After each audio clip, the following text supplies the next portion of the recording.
பங்குதான் என்ன? ஏழைகள். அந்த ஏழைகளுக்கு நீங்க கொடுக்கிற போதுதான் அவர்கள் துவா அவர்களுக்கு பூர்த்தியாக கிடைக்கும்.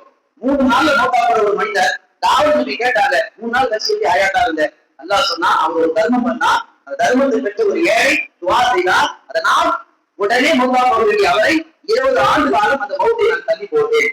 இப்படி குர்பானி கொடுப்பது நன்மை மாத்திரமல்ல, நம்முடைய ஆயுதான பழக்கத்தை அல்லாத ஒழித்து வைத்திருக்கிறார். எல்லாம் அல்லாஹ் தஆலா ஒரு வீட்டுக்கு ஒரு குர்பானி என்ற அந்த தத்துவத்தின் அடிப்படையில் ஒவ்வொரு வாழ்நாளிலும் எல்லோரும் கடன் இல்லாதவர்கள், எந்த விதமான தொந்தரவும் இல்லாதவர்கள், பொருளாதாரத்தில் நல்ல வளர்ச்சி பழக்கத்தை பெற்றவர்கள் அவசியமா அந்த குர்பானியை கொடுப்போம். அல்லாஹ்வுடைய அந்த அன்பை நாம் பெறுவோம். அப்படி செய்தால் நாம் செய்யக்கூடிய துஆவை அல்லாஹ் கபூல் செய்ய இருக்கிறார். எல்லாம் அல்லாஹ் தஆலா அந்த குர்பானியை தொடர்ந்து கொடுக்கக்கூடிய நன்மைகளாக அல்லாஹ் ஆக்குவானாக.